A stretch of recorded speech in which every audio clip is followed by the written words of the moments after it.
Hello everyone and আসসালামু আলাইকুম। বলেন তো গরুর গোশত কিংবা গরুর ভুঁড়ি কে পছন্দ করেন না? আমি তো দুটোর একটাও খাই না, তারপরও পরিবারের সবার জন্য রান্না করতে হয়। এখানে আমি গরুর ভুঁড়ি নিয়েছি প্রায় 3 কেজি পরিমাণ। ভুঁড়িগুলোকে আগেই পরিষ্কার করে ছোট ছোট করে কেটে রেখে দিয়েছিলাম। যখন কেটেছিলাম তখন একটু হলুদ দিয়ে গরম পানি করে একটু হালকা ভাপ দিয়ে কেটে নিয়েছিলাম। এখন সেটাকে ফ্রিজ থেকে বের করে ভালো করে ধুয়ে 3 কাপ পানি দিয়ে সিদ্ধ বসিয়ে দিয়েছি।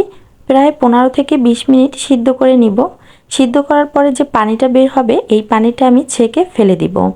এতে করে ভুঁড়ির যে একটা এক্সট্রা গন্ধ থাকে এই গন্ধটা চলে যাবে। অবশ্যই কিন্তু ভুঁড়ি রান্না করার ক্ষেত্রে এই টেকনিকটা ফলো করবেন। এভাবে গরম করে পানিটা ফেলে দিলে ভুঁড়ির মধ্যে যে একটা গন্ধ থাকে সেটা তো থাকবেই না, এভাবে খেতেও ভালো লাগে।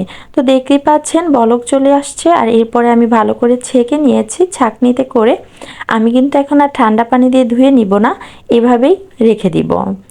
এরপরে নিয়ে আসছি প্রেসার কুকার। আজকে আমি প্রেসার কুকারে ভুঁড়িটা রান্না করব, মাত্র 30 থেকে 40 মিনিট লাগবে। আগে আমার মা চাচিদের দেখতাম 2 থেকে 3 দিন ভুঁড়িটা জাল করে তারপরে রান্না করতো। এখন আর সেই সিস্টেম করতে হবে না, মাত্র 30 থেকে 40 মিনিটেই কিন্তু এই ভুঁড়িটা নরম তুলতুলে হয়ে যাবে আর রান্নাও হয়ে যাবে। তাহলে চলো দেখে নিই প্রসেসটা। এখানে আমি প্রায় 1 কাপের বেশি পেঁয়াজ নিয়েছি, আরও নিয়েছি 1 কাপ পরিমাণ আদা রসুন বাটা। তারপরে দিয়ে দিয়েছি হলুদ 2 চামচ পরিমাণ, দিয়ে দিয়েছি মরিচের গুঁড়া, এটা স্বাদ মতো দিতে হবে, আমি এখানে 2 চামচ দিয়েছি। আর দিয়েছি 2 চামচ ধনিয়া আর জিরার গুঁড়া, স্বাদ মতো লবণ দিয়ে দিলাম। এরপরে দিয়ে দিলাম প্রায় 7-8টার মতো এলাচ। তারপরে দিয়ে দিলাম 4-5 টুকরার মতো দারুচিনি আর কয়েকটা তেজপাতা। এবার দিয়ে দিব তেল। এখানে আমি প্রায় 1.5 কাপ পরিমাণে তেল নিয়েছি। ভুঁড়িতে কিন্তু এমনিতেই তেল বের হয়, তাই আমি তেলের পরিমাণটা একটু কম দিয়েছি। এরপরে নেড়ে একটু মিক্স করে নিব। এতক্ষণে কিন্তু আমি চুলার জালটা জ্বালিয়ে দিয়েছি।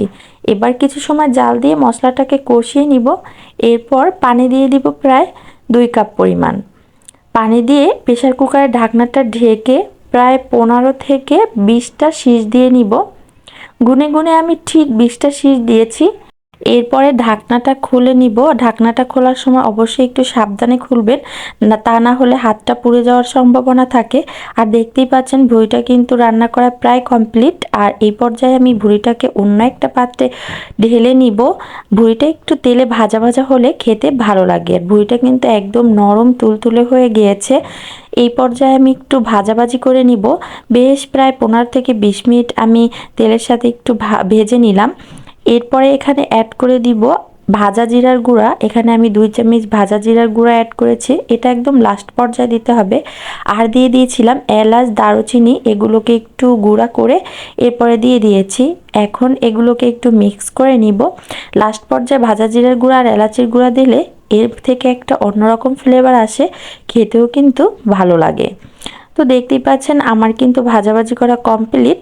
আর ভুঁড়িটা কিন্তু অবশ্যই এভাবে একটু তেলে ভাজাভাজি করে নেবেন, এতে করে খেতেও ভালো লাগে আর অন্যরকম একটা ঘ্রাণ আসে। তো আমার ভুঁড়িটা রান্না করা কমপ্লিট। এভাবে রান্না করে দেখবেন, সময়ও বাঁচবে আর অতি সহজে কিন্তু ভুঁড়িটা সিদ্ধ হয়ে যাবে। আগের দিনে মানুষের মতন আর 2-3 দিন জাল দিয়ে ভুঁড়িটা রান্না করতে হবে না। তো বন্ধুরা অবশ্যই কিন্তু বলবে ভিডিওটা কেমন লাগলো, আর যদি ভালো লেগে যায় অবশ্যই লাইক শেয়ার দিয়ে আমার পাশেই থাকবে। আজকে এখানেই বিদায় নিচ্ছি।